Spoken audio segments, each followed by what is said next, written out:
I get a check from the tenants living in my property on day one. I just signed over my life. I just signed the biggest check I've ever written in my life. And yet I'm getting money back on day one. I loved this.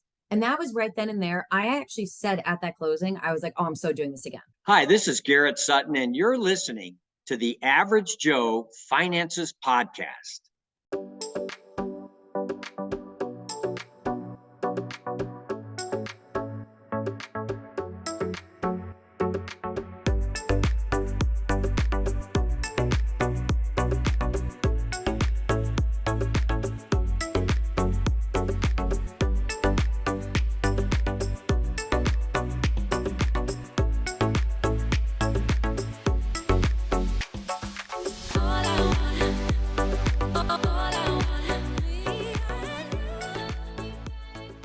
If you're watching this on YouTube, make sure you smash the like and subscribe buttons. If you're listening to our podcast, go leave us a 5-star review. All of our links can be found in the video description or show notes below. Hey, welcome back to the Average Joe Finances Podcast. I'm your host, Mike Cavaggioni, and today's guest is Becky Nova. And Becky is, I normally don't give like intros or anything, but we were talking a little bit off camera, and we were just talking about New York and pizza and stuff because it's two things that we really like, pizza and real estate. But she's the founder of Lady Landlords, so I'm really excited to have her on. Becky, thank you so much for joining me today. Of course. Thanks for having me on. Yeah, absolutely. Hey, first things first. Okay, so I didn't really go too much into your background or anything. So we want to know more about you. So if you could share a little bit about yourself, share your story. Who is Becky Nova? Sure. So I am a cancer researcher by day and a real estate investor by night. I actually quit cancer research back in my 20s for a few years. I moved over to Europe. I used to own a tour company in Spain. I expanded into Portugal. I bought a bar in Portugal and I bought a bus to take people between Spain and Portugal and back and forth. Unfortunately, though, I made a really bad business decision on buying that bar in Portugal, moved back to the United States about 10 years ago now, pretty much penniless and homeless, trying to figure out what I was going to do. But no one ever really aspires to live in their parents' basement at 30 years old. So I needed to find a way to get out. So I ended up going back to cancer research. And that was around the time that I met my now husband. Emilio is an immigrant from the Dominican Republic, really moved here with that American dream. Home ownership was such a big part of that. And that was really what had us fall into kind of being that accidental landlord to start. Okay, my first rental property too was also an accidental landlord thing as well. While I was in the military, I had to transfer to another duty station, and it was impossible to sell. This was in 2007, 2008 timeframe. It was impossible to sell. So I wound up renting it out, and that was my first experience as a landlord when I was 22 years old. But now, just get away from all that. So the thing is, you met your husband, right? He came here with that American dream, right? You want to own your own home, start a family, all that good stuff, right? That typically when people think about coming to America, that's what they think about. So how did you wind up becoming an accidental landlord? Like, how did that work out? Sure. So I wanted no part of buying a home. Not even like our own personal home. To me, I just wanted to come back to the States, make money, and I was going to go live abroad again. That's all that I wanted. But as you do in relationships, you compromise. So my husband really wanted his own home. Same thing, the whole white picket fence, that whole story. So I said, okay, fine, we'll buy a home. I am not living mortgage payment to mortgage payment. We live in New York, right outside the city. At the time, we were actually living in the Bronx. Things are expensive. And I said, this is not something that I'm willing to just put all of my money into and just stay and work in this 9-to-5 grind for the rest of my life. So I always tell people I had the best idea ever that we were going to buy a multifamily, live in one and rent it out. I had no idea that this was a concept, that house hacking was an actual term. To me, I just needed a way to help offset the high cost of living in New York. Okay, yeah, that's fair. And it's really awesome because house hacking is probably one of the best ways to start. So by doing that, just to start off, you're already putting yourself, I guess, like putting the right foot forward as starting your journey into real estate investing, which I don't think you, as you were starting yet at that time. Now, I want to rewind back to the whole thing in Portugal, right? Because that sounds like it was pretty detrimental. And for you to be able to bounce back from something like that, I'd like to know a little bit more. So how much money did you lose in that process? And What was it like trying to climb up back out of that debt hole that you got yourself into? Sure. I hate sharing this part of the story because it always means that I have to admit my husband was right. Yeah. It's always a tough one for me. My tour company in Spain was probably one of the most successful businesses I've ever had in my life. And I've done various things, but that was absolutely fantastic. The bar that I bought in Portugal was really where I made just a horrible business decision. I got really screwed over from the guy that I bought the bar from, and I lost a little over $100,000. Yeah. And then also it ended up where I had to put so much effort to try to save the bar that I ended up losing the tour company. So that also killed off one cash cow and then really took all the rest of the money that I had. So after that it happened, like I could have actually stayed probably and would be still fighting a legal case in Portugal to see if I could have gotten my bar back now 10 years later. But what would I have been doing during that time? So instead, I cut my losses on the bar. I ended up just partying in Portugal for the rest of summer and moved home in the fall. So when I came back very much with this idea that you can do the things that you love. And then I forgot and I went out and that's exactly what I did. And I found work in places that were what I was passionate about. And then I realized that things that I was passionate about either didn't make money or definitely did not cover expenses in New York. So that's when then I ended up going back into the medical field at that time. And I started a medical consulting company. The medical consulting company was really something I was trying to get off the ground. And honestly, I was just not making money at all. And every penny that I made went back into the business. And it was really a tough time. And it was actually at a point where my husband realized I was in debt. I had a horrible credit score because I couldn't afford my bills, that he was the one that really came to me with almost an ultimatum. We were still dating at the time. And he said, hey, listen, I want to buy a house. I want to have kids. I want to build a life together. But here you're in debt and you don't have a good credit score. We can't do the things that I want to do. So he was fix this or get out. And I was like, no, this relationship's worth saving. And I knew I had the potential to go back and make money. I knew I could go back to my old career. But I was really dismayed with what I was been doing previously within cancer research. So I decided to suck it up. I found a contract that paid way too much money than they probably should have paid me for a short period of time that would have gotten me out of debt, but also given me the money for that down payment in only a few short months.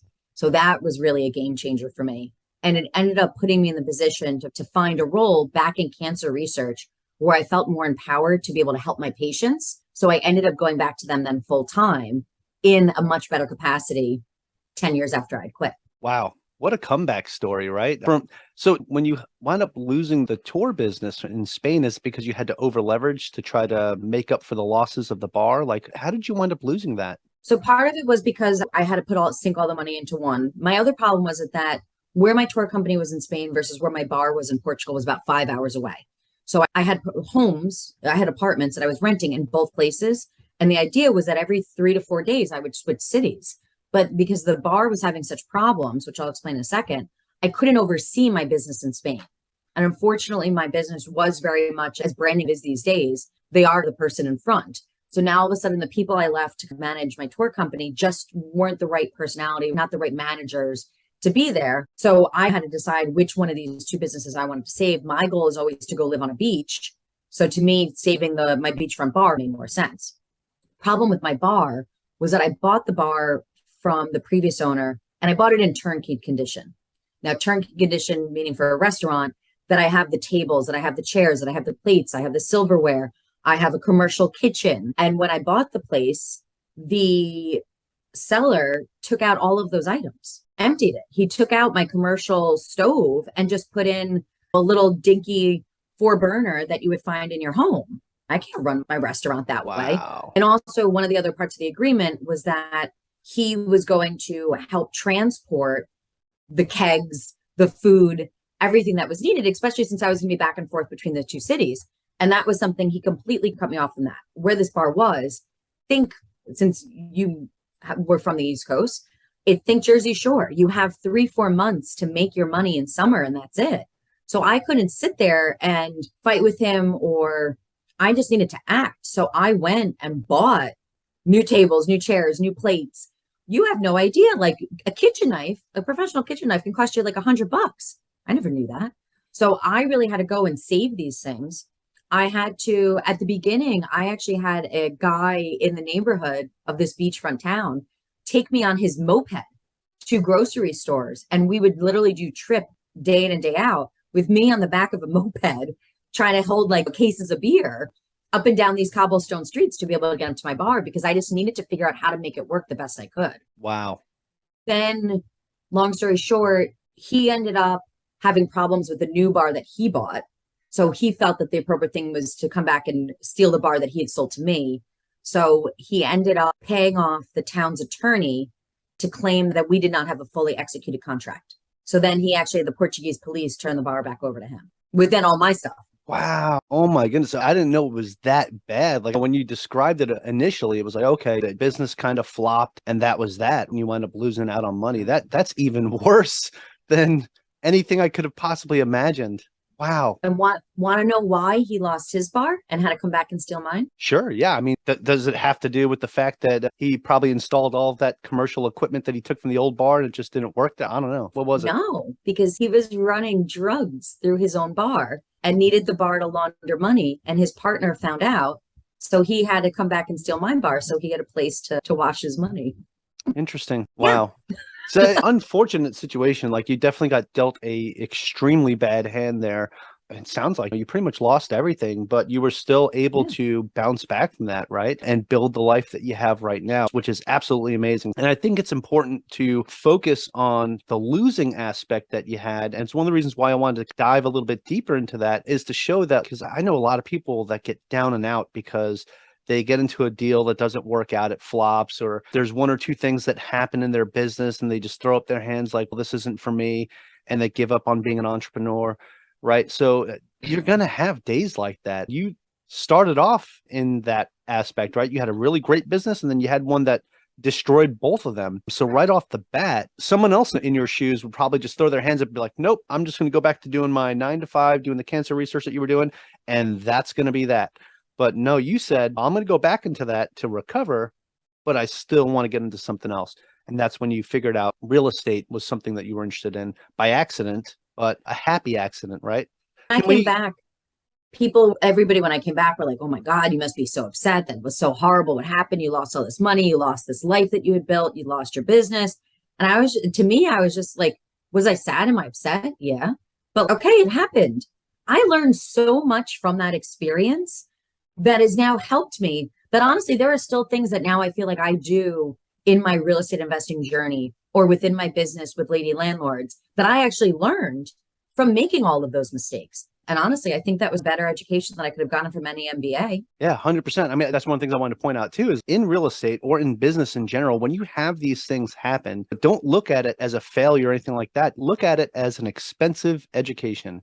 Right? You just paid for your degree. You it's still learned cheaper all than an that. MBA. It is, right? But you got to learn all of this and get the scars to prove that you were there. And at the same time, come out on top that you know what not to do in the future. Definitely something to think about as you're doing this. Now, okay, so you started off, you got the house hacking thing going, right? What was the very next step after that? Because I know you were apprehensive to even buy that property. And you said, if I'm going to do it, this is how we're going to do it. How did the next deal go? What made you decide to say, I'm going to go ahead and start buying real estate? Sure. It was actually at the closing for that first property. We were at the closing, and honestly, Mike, the closing was horrible. There were so many problems with our paperwork. The closing took over 4 hours and probably had more curse words thrown out than any other closing in like the history of closings. It was an absolute disaster. Oh, it's also New York. There's a lot of there's a lot of F-bombs in New York. Right. So the end of this closing, that was absolutely miserable. I get a check from the tenants living in my property on day one. I just signed over my life. I just signed the biggest check I've ever written in my life. And yet I'm getting money back on day one. I loved this. And that was right then and there. I actually said at that closing, I was like, oh, I'm so doing this again. My husband, my realtor, and my mortgage broker looked at me and were like, are you nuts? And I was like, no, I'm going to figure out a way to do this again. So we closed. That's when I went on this absolute like rampage of just understanding everything about real estate. I started plugging into all the podcasts. I was reading books about real estate. I was talking to anybody that I could about it. I really went on this like that's when I learned actually what house hacking was. It was then that I learned about this concept that now I was already employing. And I kept calling my realtor and my mortgage broker like every couple of weeks, at least once a month. I was like, hey, can I buy another house now? Hey, can I buy another house now? And they kept being like, no, you can't. Like, it's going to take you years to buy another house. I'm like, no, I'm going to figure out how to do this. It was from staying in touch with those people that then presented the next opportunity. Now, my husband still thinks I'm nuts. I just wanted to buy a home for us. What the hell are you making me do? So he's like dragging his feet in this. But one of those times that I called my realtor and I said, hey, I'm ready to buy another house. Can I buy another house now? He said, actually, I think I might have something you'd want to buy, but I need you to call your mortgage broker and see if you can get approved for it. And if so, we can move forward. I called my mortgage broker like I did every month. And I said, hey, can I buy another house yet? And he said, I don't know. Let's look at the numbers. Let's see if we can make it work. He goes, you know what, actually, I think you're in a place where we can actually make this deal work. In the meantime, my husband walks inside the house and he goes, hey, it's so weird. I just saw a realtor across the street coming out of our neighbor's house. I wonder why that is. And I was like, he has a listing for our neighbor's property. That's what it is. And that was exactly what happened. He met this little old lady in the neighborhood when he was actually at our house for the appraisal, and they stayed in touch. And finally, this little old lady was ready to sell her house. So we ended up then buying our neighbor's fourplex with a parking lot. And for those that know New York, a parking lot is a big deal around here. That is a premium. Yes. I prefer that over the house, to be honest. Yes. Okay. So let me get this straight. So the property that you bought was a duplex, right? And so you lived on one side with your husband and then rented out the other side, already had tenants in place, right? Tenants. Yep. Then the one across the street was a fourplex. Yes. So did it already have 3 sets of tenants in place? Because the little old lady was moving out. So did you already use that with 3 tenants in place? So little old lady and her husband who'd owned the place for 30 years. First off, they were hoarders. They had stuff everywhere. They also didn't really understand pricing for the units. So their pricing of what they had these 3 other couples, these 3 other families in the other units was just crazy. So we actually made an agreement we told the tenants, these are the prices that they're going to be if you want to stay. So we gave them the option to actually move out of the property before the closing if they did not accept the new prices, or then they were to accept what those new rents were going to be. 1 tenant chose to stay, 2 chose to leave, and then the 4th unit was the sellers who then needed to stay in the property for about 3 months after the closing because they were moving all of their precious items to land somewhere else. And they were an 80-year-old couple that, of course, needed to save money and move all those items themselves. Okay, that's fair. Now, did you work that into the agreement that they got to stay there for those 3 months for free, or were they paying rent during that time? No, so they did stay for free, which was part of the agreement, but there was one money put in escrow, and there was clearly a fine if they stayed past that date. Okay. It also was because we needed them to finish some of the work on this removal of all of these items. Was really one of the reasons that they also needed to stay. And then since when we actually looked at the house, we couldn't even see a lot of things. There was a whole room I didn't even know existed because we couldn't see it because it was just covered with so many things. So they also agreed to be able to fix some of the things. Like they repainted everything when they moved out, but they needed to clearly get everything out to be in that condition. Yeah, it sounds like a TLC episode right there of hoarders. Yeah, I was to say maybe a little bit more of that hoarders show. They could have definitely been on that.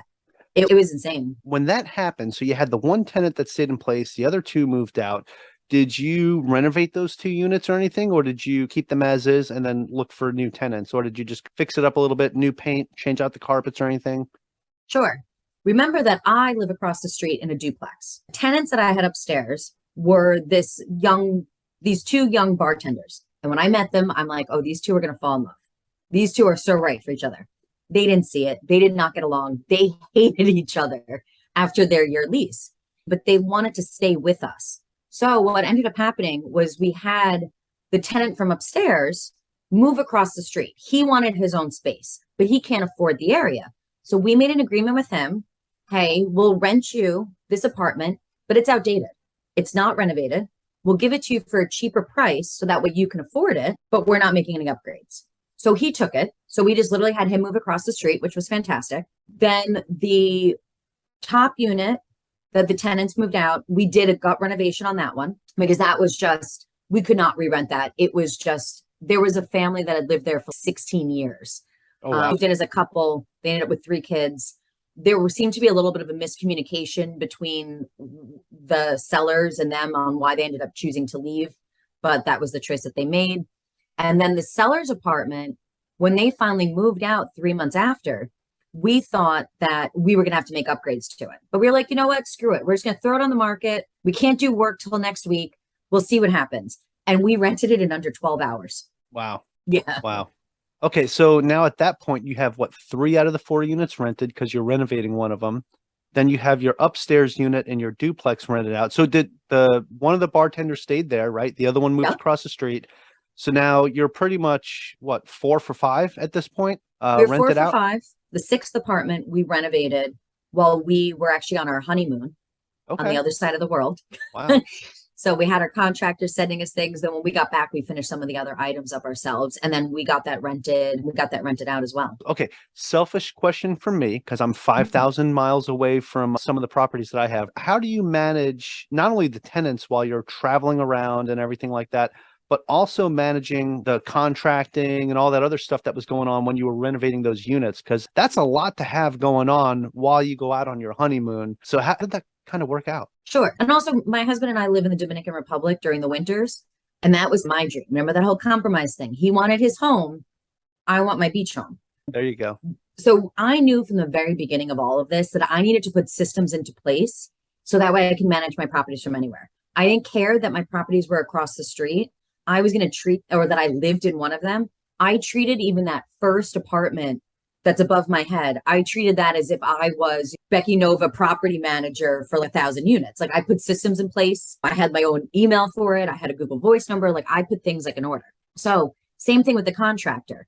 Once we had that contractor, my favorite thing ever is using Home Depot, where I have a pro account. So then I can have my contractors go pick out the items that are needed, or I can actually put the items that I want. So I can pick out what color paint I want, what color backsplash I want, what type of countertop I want, put it all in a cart. My contractor goes, just picks it all up, signs, goes to check out. I get a text message that says, hey, do you allow this person to make this purchase? I click, yes, I do. And I could do that from the beach. And then what I was doing during that time was I was using FaceTime to be able to check in on the work. So then that way I can see. I will never forget this. We were in the Maldives on our honeymoon, and one of those really romantic little over the water hut type things. Oh, and nice. Our contractor was calling us, and it was probably midnight in the Maldives. And he was calling us, FaceTiming us, showing us that he had installed the toilet. We're like, thank you for interrupting our romantic over the water hut here on our honeymoon to show us that you put in a toilet. It was such a weird thing to do, but that was actually how we got a lot of updates. After that, you just light a candle. Right now, everything's right. No, that's awesome. That's awesome. Yeah. So you put systems in place as if you were managing apartment units, right? Like you have this huge undertaking. And I think that's really important, that even with just having the 5 units besides the 6th one that you lived in, right? But having those systems in place so that no matter where you went, it was going to work. So you could take those trips in the wintertime to a DR, right? And live out there for a couple months and not really have to worry about what's happening back in New York, because you know that if something was to come up, the right people are in place to take care of it. Yeah, I think that's huge. The other thing too is having a boots on the ground. So it was really, here in New York, it's a little bit easier because it's very typical to have broker's fees. So my realtor, who's actually become a very good friend to me, I've also bought 4 more multifamilies from him in the past 3 years. So I would probably like me too. But he's really somebody that I can count on and be able to call and say, hey, can you go check up on this? Hey, can you go see what's working here? We have that. And we also have a handyman that we can call for really anything. And he's been great for opening a door for a contractor, opening a door for a plumber when there's an emergency. So it's really great just to be able to have those couple people on hand that you can really count on. And I have no problem paying people for time. So cool. I need my handyman to go open a door. I'll send you money. Right? Let's Zelle you, let's Venmo you with Cash App, whatever you want. I'll send you money if that's the service that you're really going to be able to provide for me. Yeah, that's fantastic. I think the other key thing here is the relationships that you built, right? It's not just people aren't getting that phone call from you saying, it's Becky. They're getting that phone call saying, oh, it's Becky. What does she need? Because you built that rapport and you built that relationship. So I think that is huge. One of the biggest things I talk about on this podcast too is that networking piece, but more importantly than networking is the relationship building piece. Right. You can network all day and get to meet all the people you want to meet, but if you don't actually sit down and take the time to get to know them and build that relationship, they're just gonna be like, oh, yeah, I know that guy, and whatever. So Yeah, I think that's Well, definitely important. one of the best things that I've done also within that networking and building those relationships that I just want to share as a tip that's really helped me Yeah. is I refer them all the time. So now, once again, I'm not doing a gut rehab every other day. I'm not a flipper. I do buy and holds. So I don't need somebody to come in and do a gut rehab all the time. But when I need somebody to come do a gut rehab, I want a phone call back. I want to be prioritized. So what I've learned to do is refer people as often as I can and share resources that are great. So then that way, when I do call, I go to the top of the line. Here in New York last summer, we actually had a hurricane. It was going to have a ton of rain, a ton of winds. Already where I live is a place that is more likely to flood than some other areas. I actually had our roofer call us and say, hey, just so you know, I'm going to come stop by tomorrow morning at 9 o'clock. I just want to check on the house. Just know that you're on the schedule. We don't know if you're going to have any damage or not, but I just want you to know that you're on the schedule because in case you do, Becky and Emilio, we're going to make sure to take care of you guys first. That was amazing. I didn't even have to call and worry about that. And luckily we didn't have any damage from it. So I called him and said, hey, don't worry, coming by. We're okay. Don't make the trip down here. But he did that because I had referred him so much business over the years that he found value in that relationship and was willing to do that for me. Yeah, that's the key word you just said right there, value. Bring somebody value and they will never forget you. Correct. That's huge. Absolutely. I want to touch on a little bit on Lady Landlords. So if you can share a little bit about what is Lady and how do you help empower women in investing? Sure. Some of us might remember March 2020. A lot of people all of a sudden got sent home, trapped in their houses, those types of things. My husband was one of those. He ended up losing his job. They closed down during that time. He comes home. I was like, hey, babe, I lost my job. What are we going to do? We lost an income stream. And my response was, oh my God, we have to buy another house. And he was like, no, I lost my job. What do you mean we're going to buy another house? And I was like, listen, we can't count on other people to provide us with income. We need to create that ourselves. And this is a better example of that than anything else. We need to buy another rental property. He thinks I'm nuts. Again, he runs off, slams the door in one of the other rooms. And I was like, fine, you know what? I'm sure there's other people out there that think like me that realize that this is something that we have to really put our best foot forward on. So I said, you know what? I'm going to go make some friends with some strangers on the internet. I started Lady Landlords as a Facebook group. Honestly, Mike, I thought it'd be me and my mommy hanging out there. But all of a sudden I got member requests and we just really grew as a group. We now have over 30,000 members that have joined Lady Landlords in the past 2 years. And when people joined, all these women were sitting there looking for resources. And I felt like we became a great landing place to come and ask some questions. Hey, I don't know what to do about this. I don't know what to do about this. How do you handle this? How do you grow? How do I manage this tenant situation? And I kept answering a lot of the same things over and over again. And I said, listen, if I hear the same question twice, I know other people are thinking about this. So let's figure out a way to really be able to disseminate that information in a better way. So from that, I was able to put together a course on how to get started, on how to manage your tenants, on how to grow your portfolio. We do workshops, we do networking events, we have a podcast too. And it's just really become a go-to resource for women to get the confidence that they need to go out and play in this man's world of real estate investing. 100%. I love that because remember the first real estate meetup I went to, I think out of the 30 something people that were there, there was 2 women. Right. And I go to real estate meetups now and you start seeing more and more women, which I think is fantastic because it always seemed like it was the quote unquote man's sport, right? When you were going to real estate meetups, if you were a woman, you were feeling out of place. Right. And to see that kind of growth. And I think a lot of that impact is from things that you've done as well with starting this group. It's built that interest, right? Because it's important to have something else. Right. Besides just your own job, or even if you're a homemaker, right? This is still something you can get yourself into, learn about, and start creating other streams of income, right? And be more independent. And I think that's huge. And, I like the fact that I'm seeing more and more women at these meetups and at conferences because it's just giving a more diverse background to real estate investors. And it brings in that, I guess, it doesn't change the dynamic at all. But it allows you to expand your network to just so many more places. So I think what you've done is absolutely amazing. First off, I want to say thank you for what you've built, especially from the ground up. Just creating a Facebook page called Lady Landlords, right?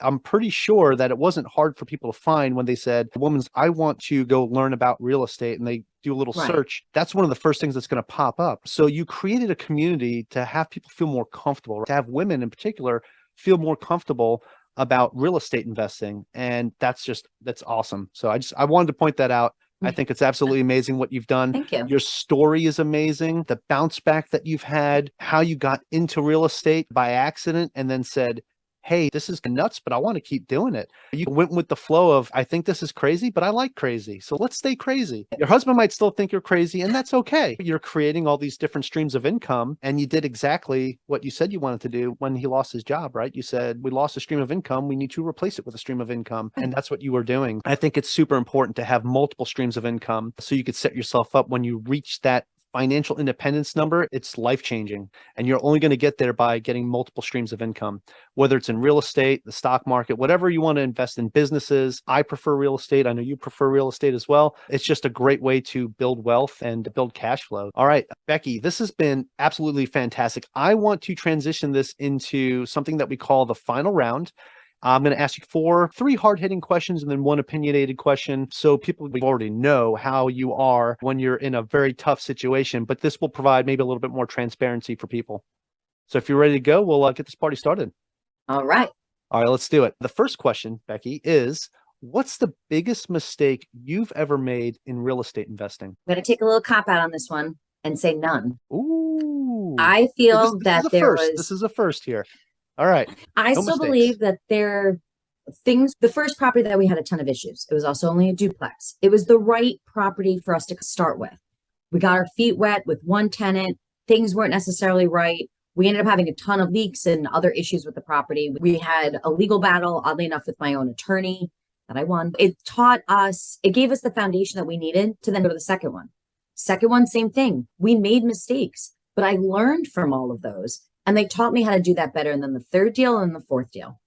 So to me, I don't really think that they were a mistake. They were put in my path to teach me something. I love it. I love it. Again, like you said before, it's education, right? Each one of those experiences educated you to make you better for that next deal. And every time when my husband and I go look at like a property, we'll talk about something and be like, "Oh, but I don't know about this." And we're like, "We didn't think about that 3 years ago. We didn't even know that was a thing." So now all of a sudden, it's just interesting to see how we've been able to elevate what we look for and really refine our process.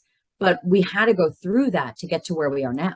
Yeah, it helps shelter you from some of the things that you might run into if you were to buy that property, because it was things you weren't thinking about in the past. Like you said, if the house was built in the 60s or 70s, right? What's the plumbing look like? What kind of wiring is the electricity in there? Or do we have to rewire the whole house? Do we have to replace the plumbing? Those are questions that when you did your first deal, you probably weren't asking that. No. So I was just like, "Ooh, I like the paint color." We did not ask the right questions at all for the first property, and we turned out okay.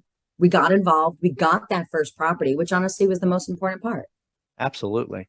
All right, Becky. So the next question it ties into that last one too. But what is something that you've learned, which you've learned a lot, that you wish you knew when you first started? The sooner to get involved, the better, which I feel like is probably an answer you've heard before. I feel like real estate investors always say that they wish they'd gotten started sooner. Yep. And I think I'm going to fall into that category. I wish that I had understood the power of real estate back then, earlier on in my 20s. One, because I think as we learned, prices are really only going up. But so I think getting into the game sooner than later just makes more sense. And I wish I had understood that I could have taken and built a real estate portfolio sooner that then would have paid for my European adventures, where then I had a safety net that when I went and bought a business and it didn't turn out right, cool, I still have my rental income coming in every month. I can lose that money and I still had a safety net. And I wish I had built things backwards that way. Yeah, that is a very common answer for that question. And I think it's important that's a common answer, right? Because a lot of people, they'll say that I wish I would have started sooner. I wish I would have started when I was younger. Those are the typical things you hear. And I think it's important for people to hear that, especially some of my younger listeners that are listening to this right now. Becky's part of that club too. We all wish we started this when we were younger. Right. So if you're in your 20s, get started now. Don't wait until you're in your 30s, because if you start in your 20s, you could be retired in your 30s and just living and enjoying life. So I think that's huge. So I appreciate the transparency. And it's never going to be perfect. Ever. Every deal is not going to be exactly right and the perfect deal, and you're not going to get a home run every single time. But the more important part is to get involved and do it sooner than later. Yep, 100%, 100%. Awesome. So, hey, speaking of home runs, how about them Yankees? How about Aaron Judge? Anyway, Reference to that too. Even Aaron Judge, it took him a while to get 61. yep, and he's still got what, 7 more games to try to break the records. Get another. All right, here we go. So the third question, Becky, is do you have any tips or tricks that you would recommend to someone that is just getting started today? Yes, I alluded to this earlier on in our talk here, but systemize from the beginning. Go into that, even if you don't have a plan to build an empire or build beyond 2, 3, 4 units. Treat even one unit as a business. You need to have things organized. You have things systemized. You can't be in a place of just running around like a chicken with your head cut off because, oh, you need a lease, or, oh, you need to post an ad for your listing. You need to come up with what qualifications a tenant needs to have. You need to have those things structured and systemized. Start from the beginning. It'll make your life so much easier, especially if you plan on growing. 100%. Love that answer. Having those systems in place can make or break anything that you do in life. And I really like how you point out that even if it's just one property, even if it's just one door, have that system in place, make it look like you know what you're doing, right? Your tenants will never know the difference. That's awesome. Okay, final question of the final round, and I will preface this with, besides your own, do you have a favorite business, investing, or real estate related book or podcast, or both? My favorite, I don't know if it really falls under like investing more than like kind of entrepreneurship and self-help, if you will, but my favorite book that I always recommend to people is Start With Why by Simon Sinek. There's also probably, I think it's still considered like one of the most popular TED Talks ever, but the book itself is amazing. Start With Why really gets involved in what is the motivation behind the things that we do. Mike, as you alluded to, some days as an entrepreneur are fantastic. We feel like everything's going great. 2 hours later, the entire world crashes. Then all of a sudden things are fantastic again. Then all of a sudden the world crashes again, right? We need to understand what our motivations are of why these things are important to us. When I had that first closing that was absolutely horrible, and it was such a disaster, I needed to have that anchor and that grounding of why this was so important to me. My husband understood that was that American dream. Homeownership was so important to him. My goal, I want to go live on a beach. So it was something that we needed to be able to ground ourselves and say, why are we putting in this energy? Why can't I just work at a 9-to-5 job, buy my single family home, live there until I'm retired and die? What made me have to do something that was going to be different? And that's really what Start With Why helps people get to, is an understanding of what's your anchor and your motivation that will help carry you through when things just get tough. Yeah, absolutely love that. Great book recommendation. So I definitely appreciate that. Now, I know you do have a podcast as well, so that's going to go into this last question here. But first of all, I just want to say, Becky, this interview has been absolutely amazing. I love your story. I love what you're doing. So now for my listeners, I want to be able to share with them where they can find more information about you. So do you have a website you can share with us, social media, and of course, where can we listen to your podcast? Sure. So easiest place for those that identify as female is they can come find us in the Facebook group, Lady Landlords. Nice and simple to find us there. You can also find our website at lady-landlords.com, which has a link to our podcast. And you can literally listen to our podcast wherever you listen to podcasts or on YouTube. And lastly, for all genders, you can find me on Instagram at Becky Nova 24. All right, fantastic. So I'll make sure I have all those links in the show notes to make it easy for the listeners. So you can just click or copy and paste away. Just again, don't do it while you're driving. Becky, this has been fantastic. Thank you so much for taking the time to have this conversation with me today and share your story with our listeners. Of course. Thank you so much for the opportunity. I really appreciate it. Yeah, absolutely. And hey, to my listeners, thank you so much for joining me and our special guest, Becky Nova, on the Average Joe Finances podcast. Go leave us a 5-star review and tell us what you liked about today's episode with Becky. Aloha from Hawaii, and have a fantastic rest of your day. Thank you for making it to the end of this episode. Greatly appreciate you being here with me today on the Average Joe Finances podcast. If you haven't done so yet, make this the episode that you go leave us a 5-star rating or subscribe to our YouTube channel. The Average Joe Finances podcast is for informational and entertainment purposes only. Have an outstanding day.